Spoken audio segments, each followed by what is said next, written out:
Olá família, graça e paz, graça eterna, sejam todos bem-vindos a mais uma reflexão da graça de Deus. Vamos que vamos crescendo na graça e no conhecimento.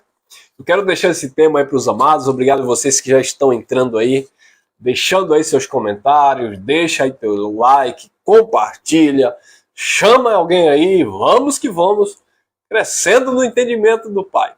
Desde já, um final de semana aí abençoado para todos nós, tá bom? Sextou. Vamos que vamos? Olha aí, esse é o tema, querido. Difícil interpretação. É difícil interpretar, entender a graça de Deus quando as mentes estão atrofiadas, quando os olhos ainda estão vendados, né? É difícil interpretar, é difícil entender o Evangelho da graça de Deus quando a mente ainda está cativa à religiosidade, ainda tem véu, ainda tem Moisés, ainda tem legalismo, ainda tem tradicionalismo. Fica difícil de fato interpretar. Eu serei breve nessa mensagem, tá bom? Mas olha o que diz Hebreus, capítulo 5, versículo 11. Diz assim: do qual muitos temos que dizer, mas de difícil interpretação, porquanto vos fizestes negligentes para ouvir. Só até aqui. No contexto aqui, Paulo estava falando acerca, nós acreditamos que foi o apóstolo Paulo, falando acerca do sacerdócio segundo a ordem de Melquisedeque. Queridos, nós sabemos que Cristo, ele não veio da linhagem ou do sacerdócio levítico. Ele descende, ele veio da tribo de Judá, tribo essa que Moisés nunca falou de sacerdote. Ele não foi servido, ele não serviu, melhor dizendo, no templo religioso. Ele não foi como os sumos sacerdotes que ficavam prestando serviço no templo de pedra. Logo, é de difícil interpretação, porque quando nós falamos que Deus não habita em templo feito por mão de homens, é justamente por causa desta característica de que Cristo não serviu dentro do templo. Ele até entrou algumas vezes no templo para orientar, para falar, mas não era lá dentro que ele prestava serviço a Deus. Ele prestava um culto ao Eterno. Ele sempre ensinou que, na verdade, ele sempre conduziu os discípulos dizendo que, na verdade, o caráter dos filhos se manifestava na vida de cada filho. Ele sempre ensinou dizendo que o mal, o adultério, o homicídio, a blasfêmia procedia do coração do homem. Estava tudo dentro do homem. Então observe, abençoado, que isso é de difícil interpretação porque a religião ensina que para buscar Deus tem que ser no templo, nas chamadas igrejas. E nós sabemos que, eu não estou dizendo com isso que é errado se reunir. É legal se reunir, mas se reunir como? Se reunir para quê? Qual o propósito da reunião? É para manter um relacionamento entre irmãos?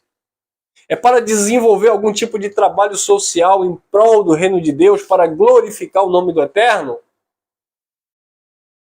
É para termos de fato, vivermos de fato a vontade de Deus? Ou é algo simplesmente religioso que você tem que ir lá, bater ponto, sabe? Praticar um rito, participar de uma cerimônia para dizer que tem vida com Deus. Então isso é de difícil interpretação porque a religião entende que você é um funcionário de uma instituição. Um funcionário que você deve satisfação ao patrão, ao pastor no caso, ao líder religioso. E você tem que ir participar das cerimônias, dos projetos, dos propósitos, porque se você não participar de tudo aquilo, você não tem vida com Deus. Então, quando o Evangelho vem e mostra que você é o templo do Espírito, que aquele que se uniu ao Espírito se tornou um só Espírito com ele, que a sua comunhão não está em você comer um pedaço de pão e tomar um copo de vinho com Deus. A sua comunhão no corpo não está em você participar de uma liturgia, não está em você participar de um cerimonialismo, mas está em você viver a verdade de Deus, a praticar a justiça. A minha comunhão com você, a sua comunhão comigo, está em amar verdadeiramente, em suportar uns aos outros, em compreender que, embora venhamos pensar diferente, a nossa estrutura é diferente, mas o Pai é o mesmo. A nossa ligação está pelo amor, que é o vínculo da perfeição. A nossa unidade está pelo entendimento do Espírito. Andamos juntos porque compreendemos aquilo que Deus quer para a nossa vida, como corpo, como igreja. Andamos juntos, mantemos a comunhão porque cremos em uma obra perfeita de Cristo. Isso é uma comunhão. Comunhão não é porque eu pego na sua mão, te dou um abraço e te dou um beijo, porque Judas deu um beijo em Cristo. E aquilo não era sinônimo de comunhão. Não, irmão, mas quando eu beijo, e quando eu abraço, e quando eu mordo, quando eu aperto, isso é sinal que eu tenho uma comunhão com você. Nem sempre. Judas beijou o rosto de Jesus e não tinha comunhão. Alguns pastores dizem assim, mas a comunhão é no partir do pão da igreja. Ah, é? Jesus pegou um pedaço de pão e colocou na boca de Judas. E não tinha comunhão com Judas. Quer dizer, ali, da parte de Cristo, tinha uma comunhão porque Jesus não fazia acepção de pessoas, mesmo Judas sendo um filho da perdição. Isso nos ensina a não fazermos acepção de pessoas nesse sentido, tá? Tem gente que pensa que é no sentido da salvação. No sentido da salvação, eu não tenho que fazer acepção mesmo, porque eu não sei quem é salvo.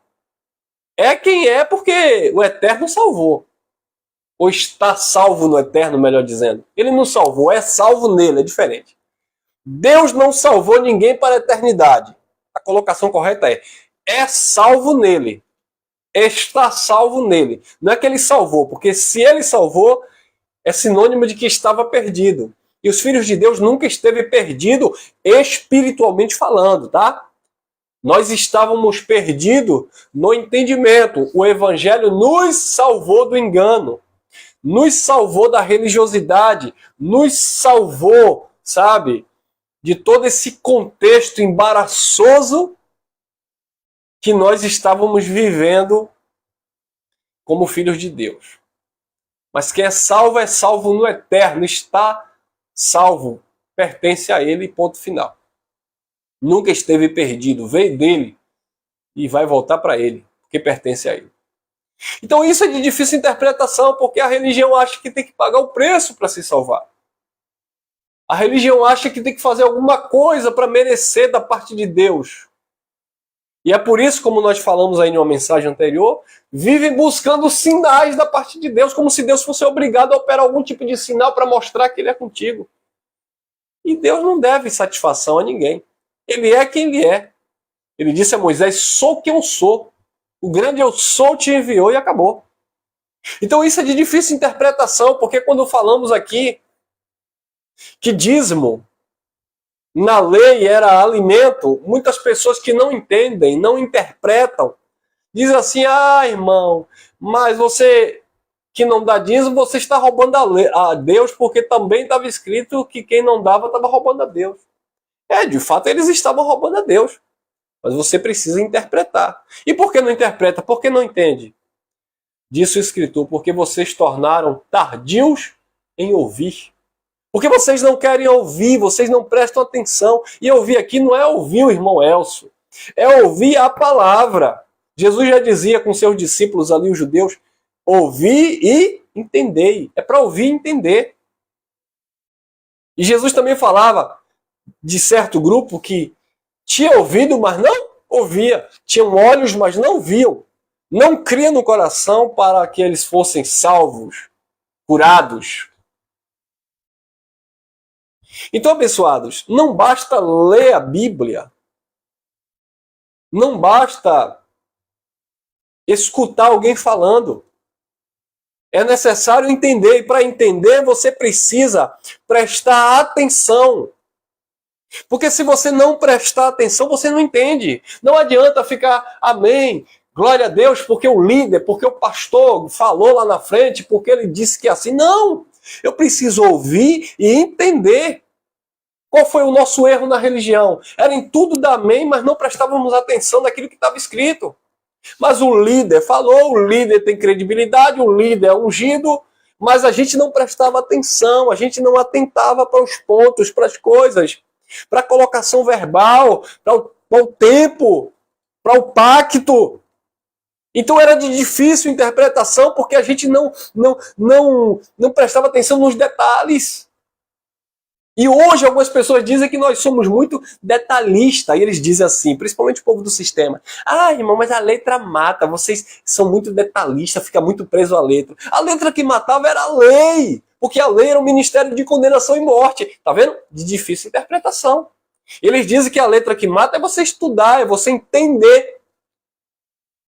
Irmão, quando o apóstolo Paulo disse, eu não fui chamado para batizar, mas para evangelizar, o que Paulo estava dizendo, que dentro do contexto você vai entendendo, eu estou falando dentro de um contexto paulino, nas cartas paulinas, você vai entender Paulo falando que só há um só batismo.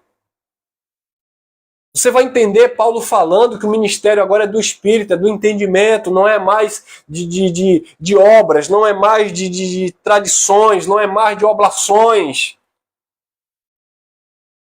Ah, irmão, mas isso aí é letra, e a letra mata. Não é letra, isso aí é entendimento que salva a tua alma, o teu entendimento, que restaura, que cura.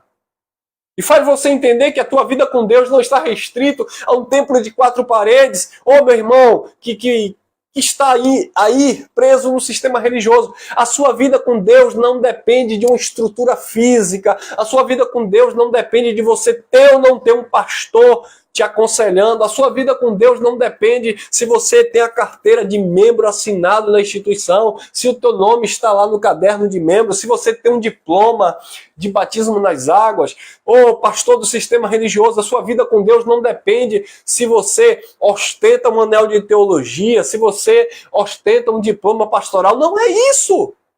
A sua vida com Deus depende de uma consciência pura diante de Deus. É por isso que o Evangelho da Graça nos iguala, todos nós somos iguais.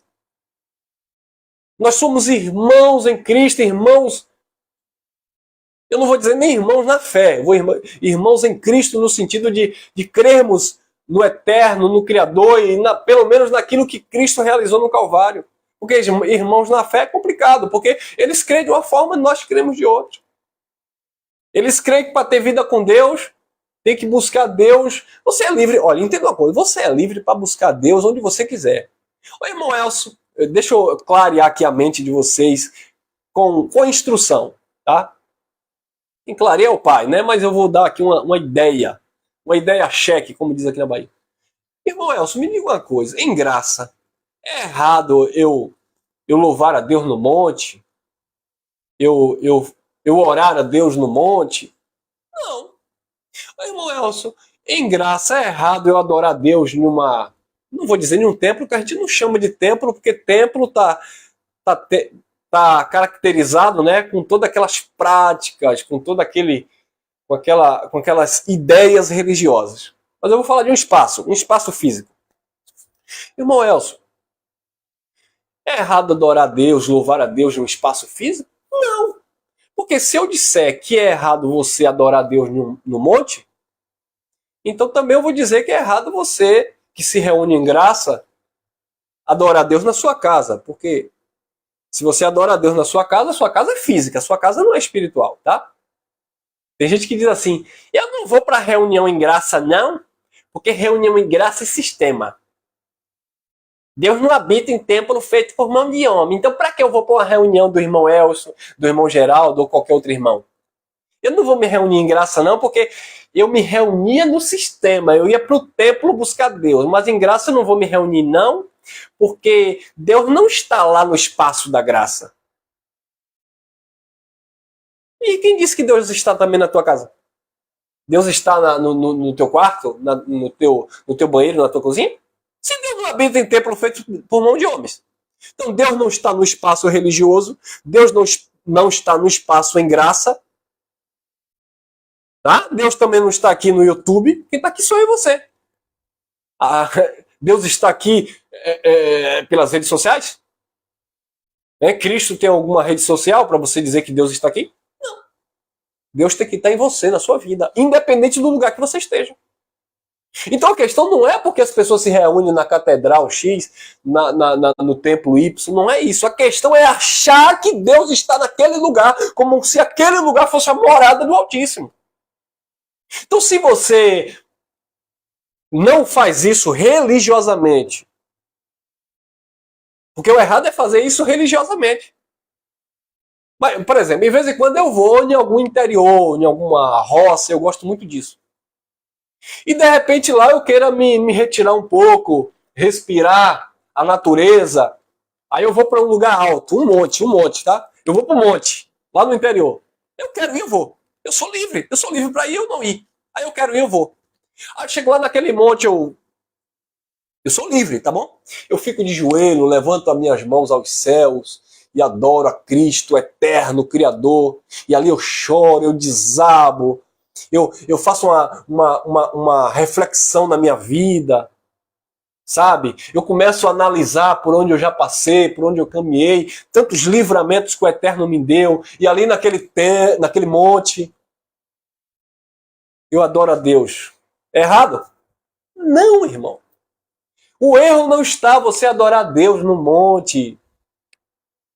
O erro não está em você louvar a Deus numa reunião em graça. O erro não está você aí na sua casa agora, ouvindo esta palavra, Deus falando no teu homem interior, e você aí chorar, e você desabar, e você adorar. Não, o erro não está nisso. O erro está você restringir Deus em coisa, em lugar, especificar, em acreditar que se você não estiver ali, se você não for lá, Deus não responde. O erro está aí, abençoado. Então, se você adora a Deus no monte, eu gosto de louvar a Deus muito na praia, à noite, tá? Às vezes, de vez em quando eu vou na orla, na praia, aqui próximo aqui, e eu fico lá sozinho, lá, só ouvindo o barulho das ondas, só vendo as estrelas, ainda mais quando é tempo de lua, e ali eu fico fazendo uma autorreflexão. E aí, é pecado? Ah, irmão, isso é religiosidade. Não é, irmão. Religiosidade está na mente do religioso. Então isso é de difícil interpretação. Eu estou deixando isso claro, porque algumas pessoas em graça também já partem para o radicalismo. Não, é porque eu adoro a Deus em espírito e é verdade. Então, e o que adorar a Deus em espírito é verdade? Adorar a Deus em espírito é verdade e adorar a Deus em qualquer lugar. Então, em qualquer lugar. Como diz o irmão Geraldo, né? Seja não é? Na casinha de sapê, seja no espaço, na chuva ou na fazenda ou na casinha de sapê. Onde você estiver, abençoado. Então, quando a gente se reúne em graça, seja aqui pela plataforma, você que para um tempinho aí para ouvir a mensagem da graça, estamos aqui virtualmente, mas estamos reunidos. Quando você comenta aí, quando você interage aí com os irmãos, estamos reunidos mesmo aqui através da plataforma. É porque aqui é a casa de Deus? É porque aqui é um lugar santo? Não, é porque nós estamos tratando de coisas concernentes ao Evangelho. É porque estamos falando de coisas do reino. Então quando nós estamos reunidos em graça no espaço aqui em Lauro de Freitas, é porque aquele lugar é santo? É porque aquele lugar é consagrado a Deus? Não, é porque ali é um local que nós escolhemos por livre e espontânea vontade para estarmos ali em comunhão com os irmãos e tratando das coisas concernentes ao Evangelho. Então se eu saio com um grupo em um passeio, se eu vou com um grupo em um sítio, se a gente se reúne aqui, os irmãos aqui, e vamos fazer uma caravana aí, vamos numa praia, vamos numa roça, vamos sei lá o quê, chega lá, a gente vai confraternizar aquela comunhão, bota lá um banquete e a gente dá uma palavra e a gente canta louvores, é errado? Não, irmão, porque Deus está onde você está. O erro está em espiritualizar a localidade, espiritualizar o templo, espiritualizar o monte, espiritualizar... Entendeu, abençoado? O erro está aí. Então isso é de difícil interpretação. Quando Jesus disse assim, a mulher samaritana disse, nós adoramos no monte, os samaritanos adoram no monte.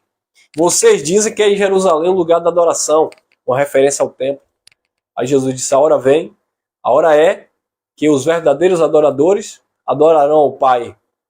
Não no monte, não em Jerusalém, ou seja, não é em um lugar específico. Mas Jesus não estava dizendo que era proibido adorar a Deus no monte. Jesus estava dizendo que era proibido adorar a Deus em Jerusalém? Não, porque a própria cultura de Jesus como judeu era adorar a Deus em Jerusalém. Por que é que Jesus entrou no templo, lá em Jerusalém, em João capítulo 2, e expulsou os cambiadores? E disse, não façais da casa de meu pai, que era uma referência ali no antigo pacto, casa de meu pai não é que aquela estrutura era a casa de Deus, é que os filhos de Deus se reuniam ali. Então a força de expressão de Jesus, casa de meu pai, é porque havia ali uma reunião, uma adoração no templo voltada para Deus, dos sinceros, tá? Então quando Jesus disse, não façais da casa de meu pai covil de ladrões, não é que Jesus estava falando que aquelas pedras ali era a casa de Deus. Até porque Jesus falou em Mateus 24, não está vendo tudo isso aí? Não vai ficar pedra sobre pedra que não seja derribado. Então como é que Jesus em João 2 diz que ali o templo é casa de pai, casa do pai, e em Mateus 24 ele diz que aquilo ali tudo ia cair. A casa do pai pode cair? Não. Quando Jesus disse não façais da casa de meu pai, ó, pegue aí, interprete, entenda. Quando Jesus disse não façais da casa do meu pai casa de covil de ladrões, é porque ali era um local onde havia uma reunião, onde os judeus, filhos de Deus, iam ali sacrificar, apresentar suas ofertas. Então, dentro daquele contexto judaico, era aquele lugar específico onde o povo se ajuntava em Jerusalém, no templo, para adorar a Deus. Então, a expressão casa do meu pai ali é porque o povo de Deus se reunia ali. Então, quando Jesus diz que vai vir um tempo e a hora é que os verdadeiros adoradores adorarão o Pai em espírito e verdade, e ele diz não no monte, não em Jerusalém, não é que ele estava dizendo que era proibido adorar a Deus no monte. Não é proibido adorar a Deus no monte, irmão. Entenda isso. Quando eu vejo um crente buscando a Deus no monte, aí eu critico no sentido bíblico, é porque as pessoas estão achando que Deus está mais no monte do que na vida dele, na casa dele, no lar dele, no trabalho dele, na família dele. Mas não é pelo fato de dizer que Deus não vai ouvir ali, porque Deus é espírito, ele está em todo lugar. Então seria hipocrisia nossa em graça também reunir ou falar aqui na plataforma, porque também Deus não estaria, teoricamente, aqui. Claro que não, porque Deus habita em nós.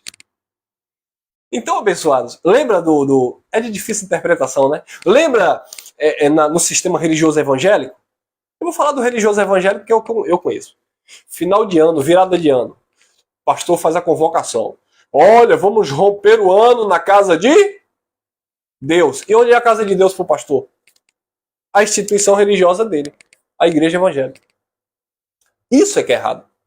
Quantas vezes eu deixei de viajar com a minha família, passar o final de ano, onde a gente tinha uma folguinha, com os parentes, porque eu me via na obrigação de ter que romper na casa de Deus, porque se eu não rompesse na casa de Deus, eu estava em pecado, estava em desobediência, estava sendo rebelde. Então é sobre essas coisas que nós estamos falando que é de difícil interpretação.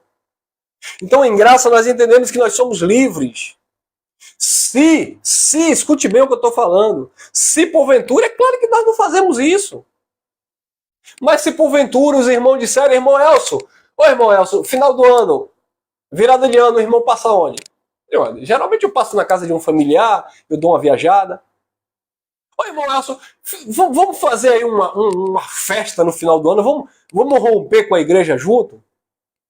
Vamos reunir os irmãos aí, fazer um banquete, vamos passar um final de ano aí junto com os irmãos? Todo mundo passa com as suas famílias, vamos passar com a família da fé? A minha pergunta para você é pecado? É religiosidade porque na religião é religiosidade?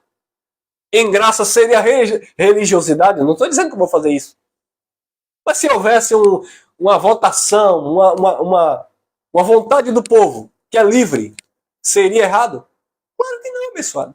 O erro está em espiritualizar as coisas. Vamos romper na casa de Deus, vamos passar virado do ano com Deus como se eu fosse passar fora de Deus ou sem Deus fora. E aí? Entendeu, abençoado? Então os líderes religiosos, eles gostam de espiritualizar essas coisas.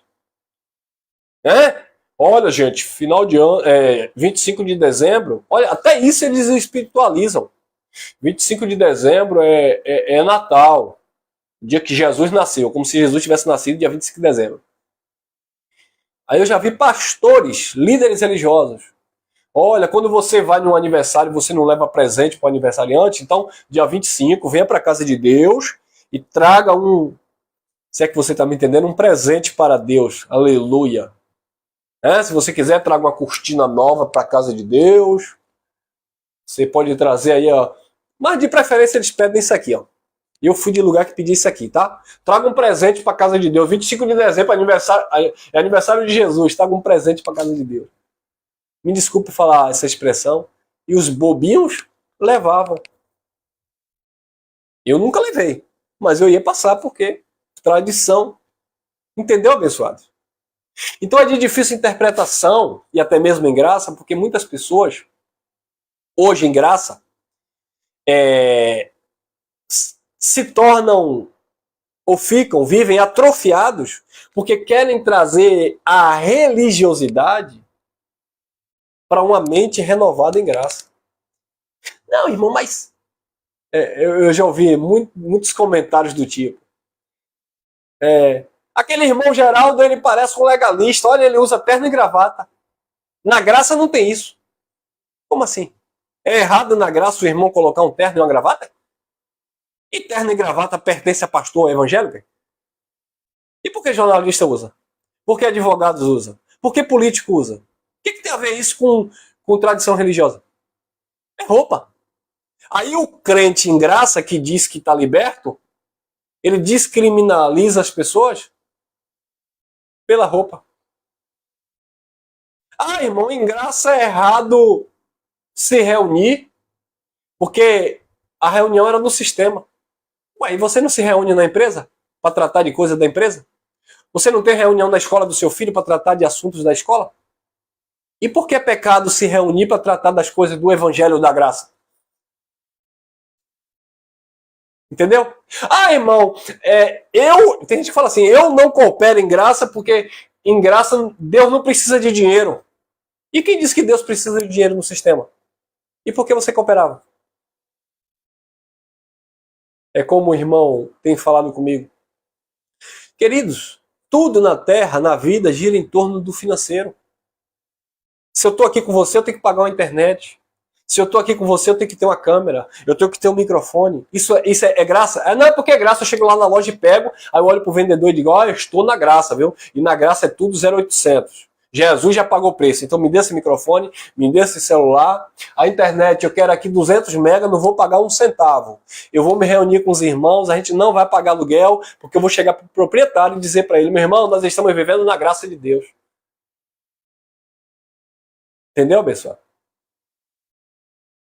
A graça de Deus é o favor de Deus na minha vida, na tua vida. O evangelho não pode ser comercializado porque eu dou de graça aquilo que eu recebi de graça. Então nós estamos falando, abençoado, de coisas. Nós estamos falando de situações. Infelizmente, muitas pessoas não entendem. Então, abençoado, eu dou graças a Deus por um povo aqui, pelo menos aqui na Bahia, alguns irmãos, que Deus abriu a mente. Hoje a gente se reúne em graça voluntariamente aos domingos, tá bom? A gente se reúne em graça voluntariamente.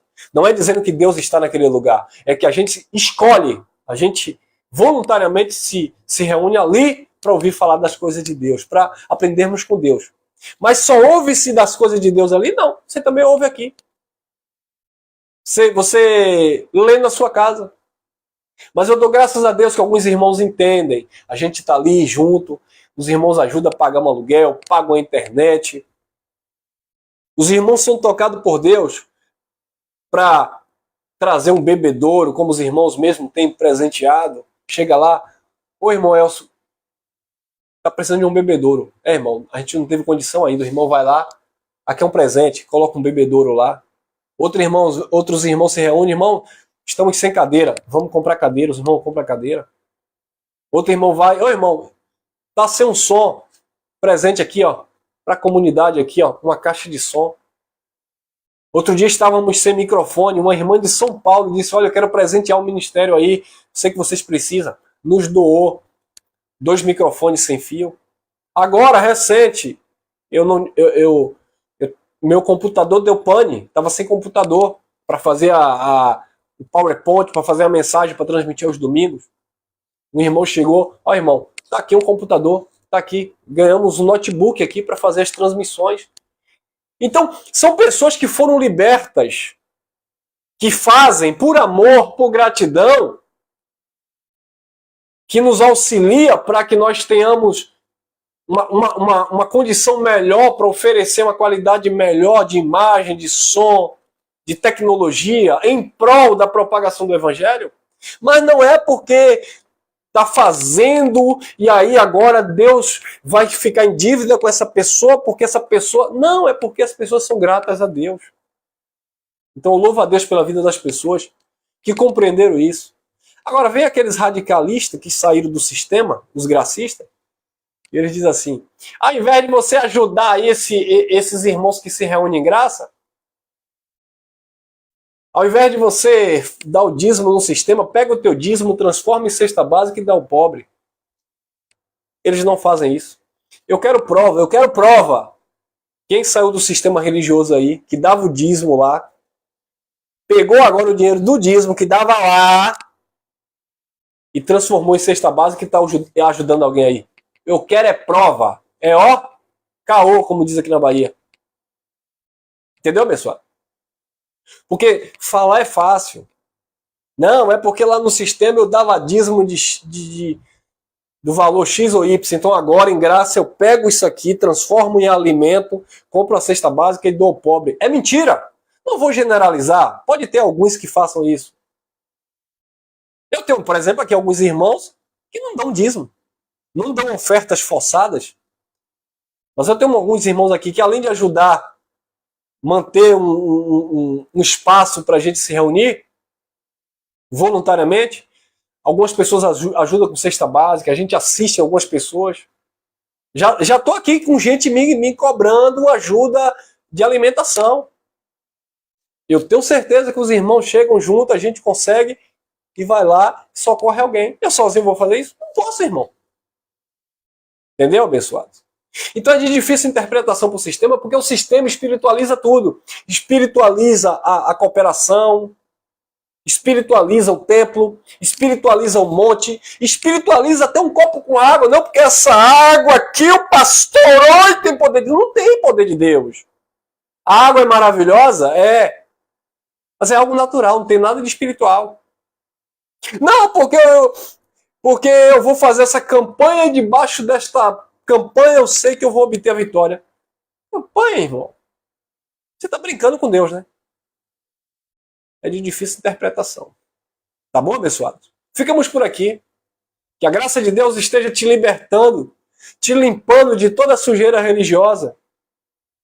E que você venha entender que viver a graça de Deus é você viver Deus na sua vida. Independente de onde você esteja, com quem você esteja, Ele está, o Eterno está em cada um de nós. Amém? Graça e paz, graça eterna. Vamos que vamos. O chamado é crescer em graça e em conhecimento. Amém? Fui!